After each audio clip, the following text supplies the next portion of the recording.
So every gardener and homesteader knows that one of the biggest struggles is getting all of the harvest in from the garden and preserved to take you through the full year in a short window of time. So before the frosts come, actually at the very end of August right now, and we're already getting low temperatures in the nighttime down into the 40s and rain.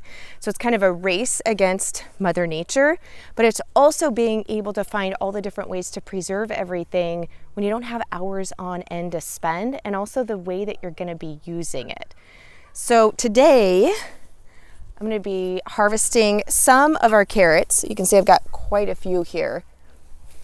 And some of them I actually should have harvested, as you can tell, a little bit earlier. And I didn't do a very good job of thinning all of these out. So when you don't thin them, you often get these little short squatty carrots instead of the nice longer ones because they're struggling to get long and have enough space to grow. But the good news is they'll still work just fine in this recipe.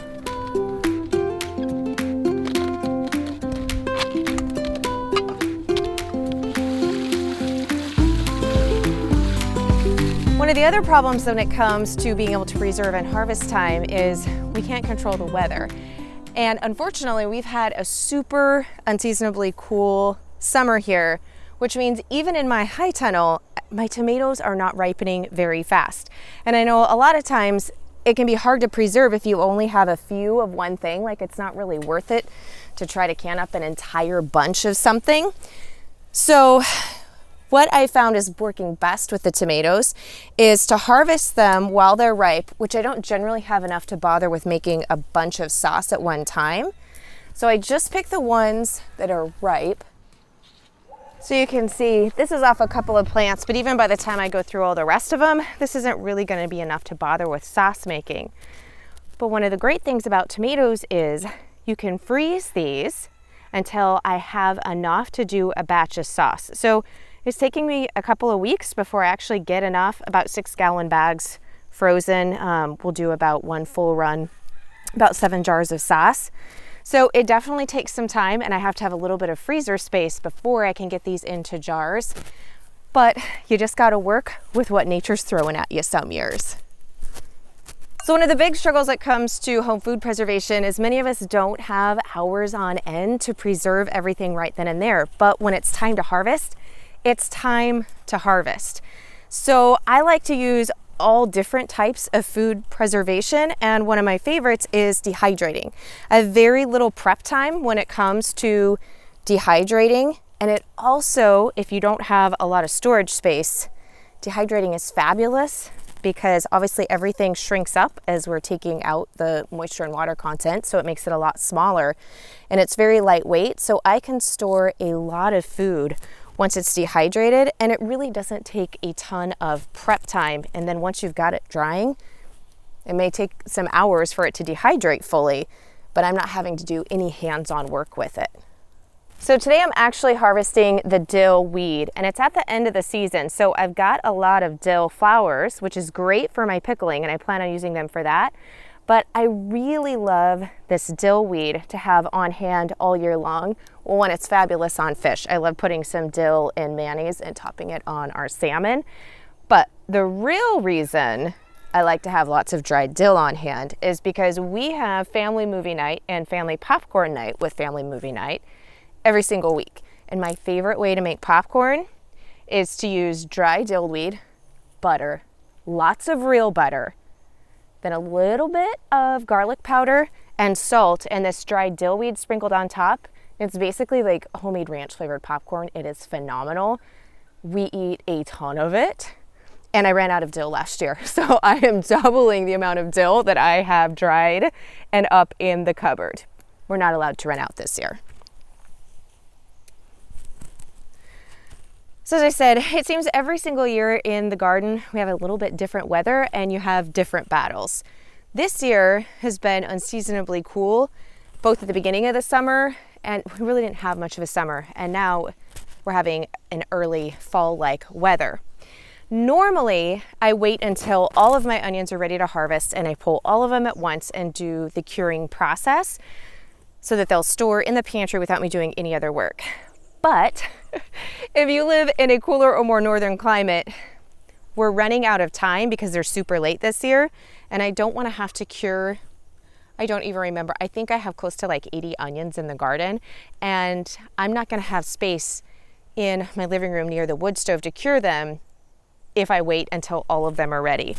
So with your onions, you know that they're ready to be harvested. There's all of the growth that's happened here on our bulb part is pretty much done once the tops fall over. So in a normal year, I would wait until about 98% of them had fallen over, and then I would just pull all the harvest, put all of them out, and cure them all at once. But I've got probably less than half that are actually fallen over in all the different spots I've got them. But I'm going to have to pull some of them now and begin curing them, because if I don't, like I said, I'm not going to have enough space. And by the time they're all ready, we're going to be really close to running out of warm enough weather to cure them outside. So I've got to just harvest these now, the ones that are fallen over, and begin the curing process.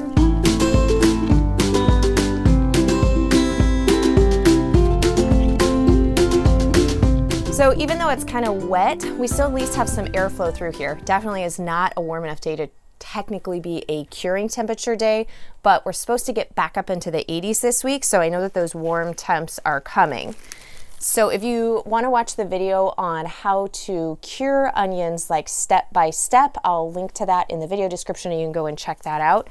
But I'm going to be putting these right here. This is just like welded wire panel, but it's got really good airflow, and then I've got a curtain, outdoor curtain, that I can lower so that they're not in direct sunlight. You don't really want them in direct sunlight, but you want to make sure that they've got good airflow and warm temperatures for ideally 2 weeks. So these guys are big enough. I'm just putting them on here, and then they'll go right like that. And I don't really mind if I lose a few of my stalks.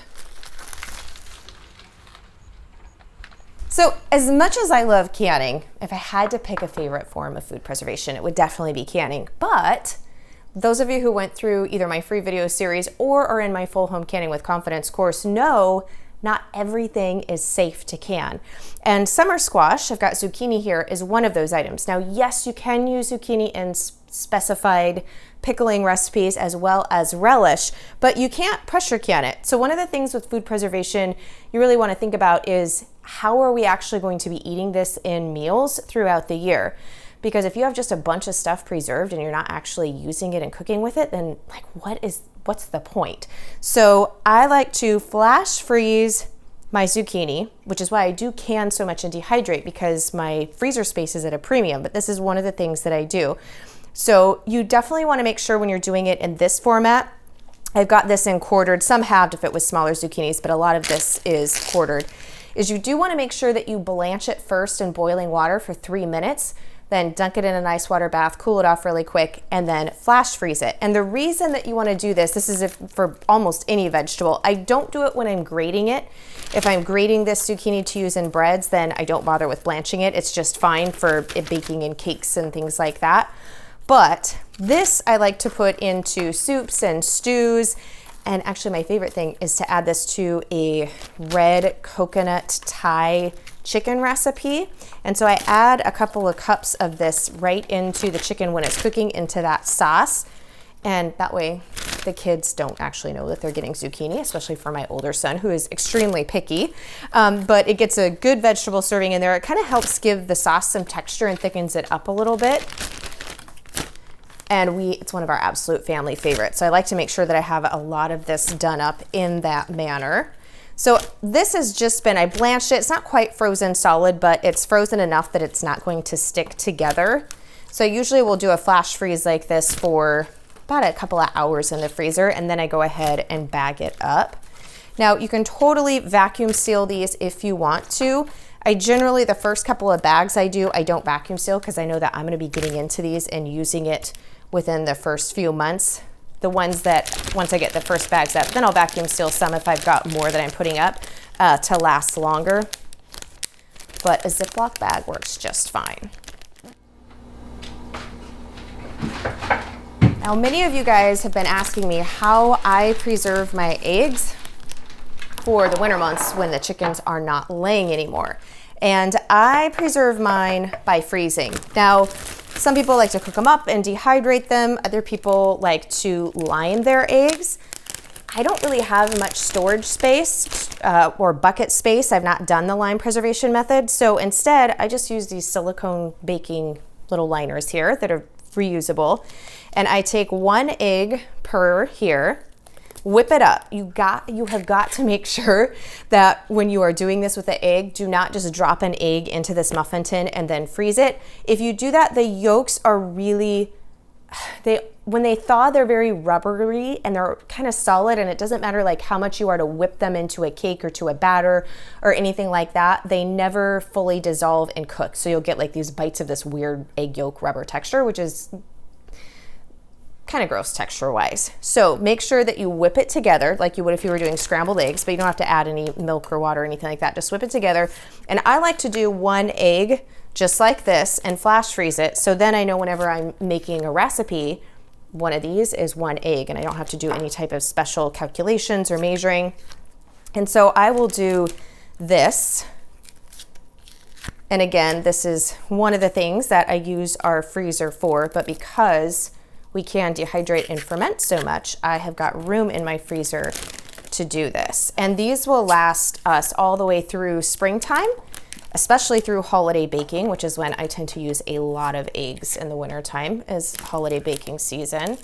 And this will take us all the way through. They'll be completely fine in the freezer like this until springtime.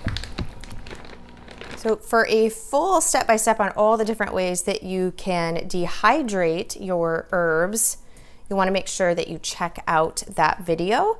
But I like to dehydrate my dill at 95 degrees Fahrenheit. So you're going to want to have a dehydrator that will allow you to select the temperature. Because when it comes to your herbs, if you dry them any hotter than that, then they're not still considered raw. Basically, we don't want cooked dried herbs. We still want them in their raw properties so that they have the most flavor. I'm not really using the dill medicinally, but if you were using them medicinal wise, you want to keep them at a low temperature as well. But as you can see with the weather here, we're not very warm and there's a lot of moisture in the air. So I am using my dehydrator to just help these along. Otherwise, I haven't really had dill ever mold if I've tried just air drying it, but I have had some of my flowers and a little bit more leafy things like stinging nettle mold if I tried to air dry them when we're really wet. So I like to put the dehydrator to use when we're not in the heat part of summer.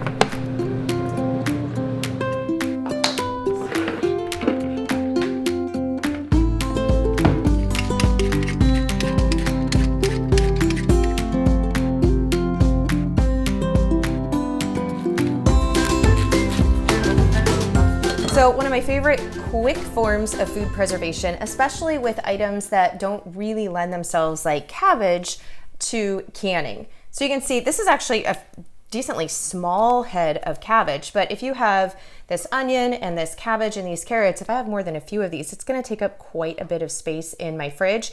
Now, cabbage and root vegetables, and actually even the onions, they'll last for quite a while, well, my onions I don't store in the fridge until I've already cut into them.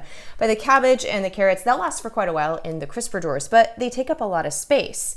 So I love to ferment them because one, you'll see all of this is going to fit down into one jar. And of course, there's awesome health benefits with fermented food. But the act of the fermentation means that I can make up these jars. This is actually Spanish sauerkraut called curtido, which is one of our absolute favorites. But I'm going to be able to make up this jar and I can get all of these ingredients in there. And then that jar will be good in the fridge if we don't eat it right away for up to 9 months to a year in proper cold storage. So it takes all of these raw vegetables, keeps them raw. I don't have to heat anything up or really use any other appliances. I don't have to use a food processor, but let me tell you what, I like to use any type of modern conveniences that I have that helps me do this in a hurry. So I'm gonna go ahead and use the food processor. You can be totally old-fashioned, use a grater, or you can just do rough chop if you want. I usually do a little bit of a combination with both, and I'll show you that on my cabbage in just a second. So I've removed most of the outer leaves of this already, and in order to grate it into my food processor, I usually end up cutting it usually in about quarters.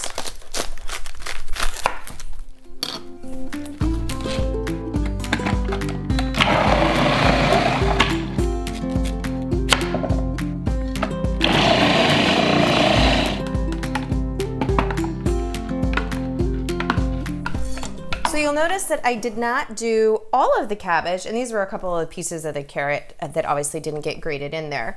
And the reason for that is because I like to have slightly larger pieces of the cabbage. I like a little bit of more crunch with some of the pieces.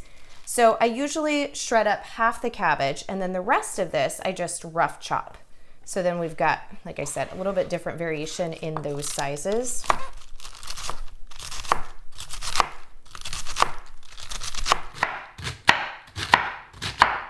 So now we need to add our salt. So when I'm doing just one head of cabbage with these other ingredients, I usually do about 1.5 tablespoons of salt. And I use Redmond seal salt. I actually buy this in a big 10-pound tub, and then I just keep refilling this little salt shaker that I keep in the cupboard.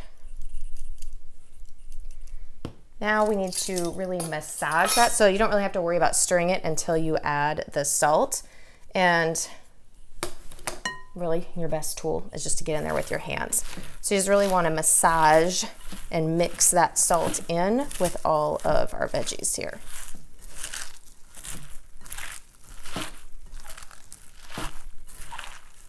So our goal with this salt is we need to have enough juices from the vegetables to be released that we can create a brine that these solids, when they go into the jar to ferment, will have enough liquid to keep them submerged.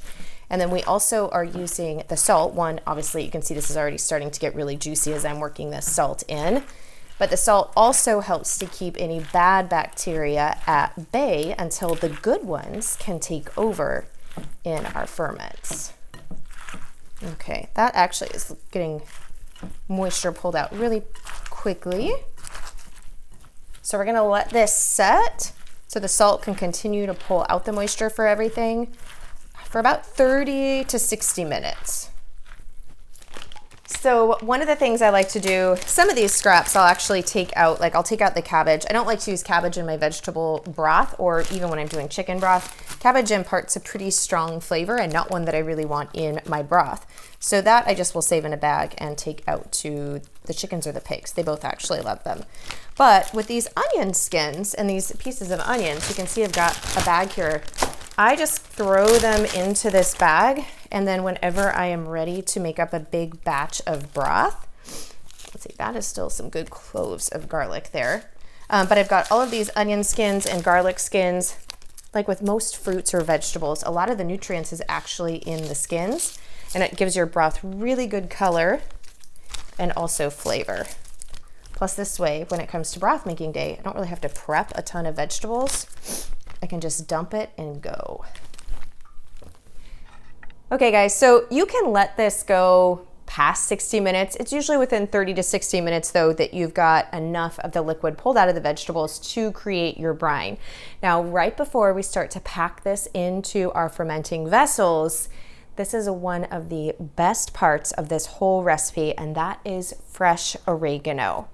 Now, a regular sauerkraut, I can kind of leave it or take it, to be honest. But this Spanish sauerkraut, which is curtido, is phenomenal. I love it. In fact, I don't even bother making regular sauerkraut anymore. This is so good to have on hamburgers and hot dogs. We really love to have it on tacos. It's great on sandwiches.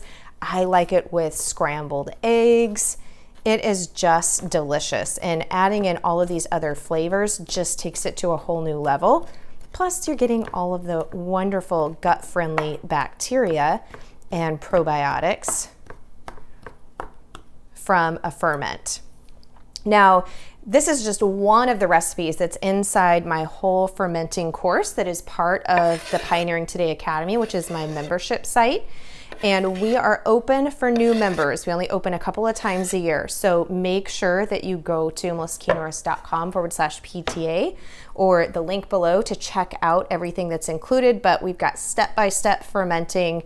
Like I said, this is just one of them on how to do vegetables, apple cider scrap vinegar, kimchi, and not just cabbage kimchi, but we've got recipes on kraut kimchi, daikon radish kimchi, so many different wonderful recipes. Okay, so whoops, we're gonna try not to knock anything over. We're gonna mix up, I'm just using my hands because that's what I use to pack my jars. So just kind of mix that oregano up here throughout our cabbage. And it kind of lets me see how much liquid I've got going in here too, which is really good. We're gonna have plenty of liquid. So we're gonna go ahead. Now you can use a crock. If you're doing a large amount, a lot of times people like to use the crocks. This is a smaller amount, so I'm not gonna be using a crock. I'm gonna use my mason jars.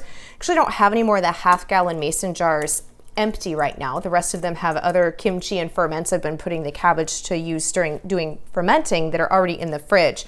So I'm gonna just divide it up. If I can't get it all into this quart jar, I might not be able to, then I've got the second one. I know canning supplies are a little bit hard to come by this year, but the great thing is you can use even older canning jars as long as they don't have any cracks. I don't usually use my antique jars for canning, but you could use some of those older jars for doing the fermenting. So now I'm gonna pack this down in there. Actually, I have on its way a kraut pounder that helps you really get it down in there into the jar. I don't have one, so again, your hands will work just fine.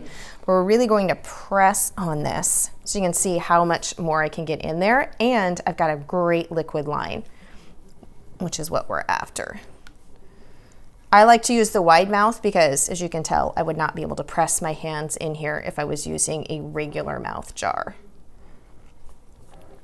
So I like to leave about an inch headspace or so as this ferments and it bubbles up, then it doesn't come up out of the jar. So I'm gonna get a little bit more in here, but I'm definitely gonna have to put some of this into a second jar. So you can see I probably could go ahead and put this into a pint jar, but I really don't feel like transferring it over and dirtying up another one. So we're just gonna go ahead and get these ready.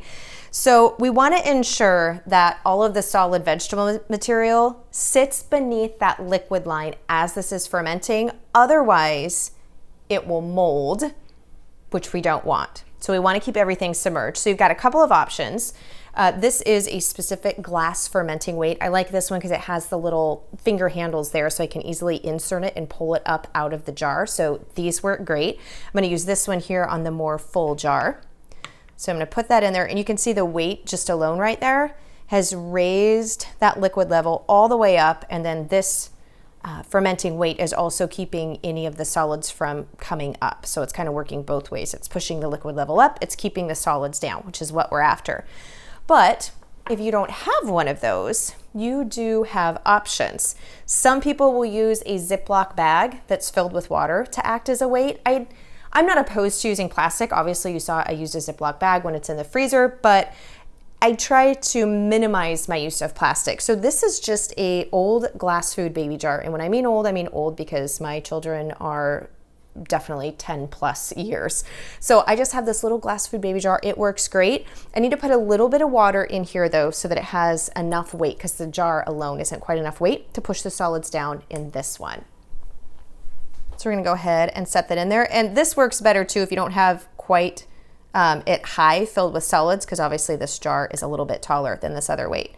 But you can see as you put it in there, push down just a little bit, and that's gonna help keep that liquid level up. Now you will see that there's a little bit here on the side, maybe some solid pieces of cabbage, a little bit of carrot and onion there.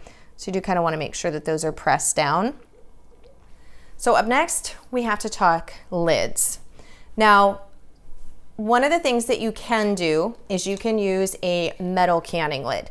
And this is one of the instances where you can reuse canning lids when you're doing fermenting. We can't ever use metal lids again when we're canning. They're a one-time canning use. But they can work great on dry goods, and they can also be used for fermenting. One of the things, if you're going to use a metal lid, so you don't have to order any of these other type of airlock fermenting lid systems, is you have to check this jar daily, sometimes twice a day when it is actively fermenting. So you're gonna go ahead and put your lid on, use a canning band, and you're gonna tighten that down. But as this ferments, it's going to build up with gases, which means this lid will get really tight. And if you don't burp it, which simply means undoing the band and letting some of the air out, you'll see this, it won't flex anymore. So you can't push like up and down. And then it will actually start to bulge. And if you don't release some of the air, it's called burping the jar, the jars can explode if they have too much of a buildup of gas. So really important, if you're gonna use this metal lid, you gotta burp your jar, okay? So that is one option though that you can use. I use both of these different. I found with doing sauerkrauts and things with cabbage that these silicone mason jar lids work great. So they've got a little tiny air hole here that will release the gases so I don't have to remember to burp my jar. And so you just put your band on, you still use a band, and we're just gonna go ahead and tighten that on. Now, I found that sauerkrauts tend to be the most forgiving, or I have the least amount of issues with any type of mold or cam yeast. So if you're doing other things like a fermented cucumber pickle, those ones, or fermented green beans, I've had a little bit more of an issue with having some mold introduction or yeast development before the ferment's really taken over. But when I use these type of lids, I don't ever have those issues, and they're relatively inexpensive. So there's a little silicone gasket here that we're gonna put into the top of this lid. And then we're gonna tighten that down. And then we're gonna add a little bit of liquid in here, and it says fill line, so it lets you know how high to do that. Let me put this little cap over, and then that will let any bubbles out that we need to. So again, I don't have to worry about burping this, but I found that this one really is more of an airlock system without letting any of the bad bacteria come in or any of the bad yeast that we don't want, which is more in the beginning of the ferment before you've got all of the good bacteria established. So you're just gonna let these sit at room temperature. If your house is really warm, so middle of summertime, if you live in those southern states, and it's above 75 degrees Fahrenheit, then it's going to ferment much faster. So it may be within 5 days, you've reached the perfect spot for fermenting where you're happy with it, and then you move it into cold storage. If your house is cooler, or you're in a more northern climate like I am, where the house stays a lot cooler, I usually let my not kimchi, but my curtido sauerkraut ferment anywhere from 7 to 10 days. So after about 5 days, go ahead and give it a taste test. And if it tastes where you like it, so the longer you let it ferment, the tangier it's going to get. I happen to like mine pretty tangy, so I'll let mine go for a little bit longer. And then you're going to move them into the fridge for long-term storage, or an appropriate cold spot that is ideally 50 degrees Fahrenheit or colder. For me, that happens to be the fridge. If you want to learn more about all of the different ways you can do home food preservation, make sure that you go right now and check out the Pioneering Today Academy before we close for new members.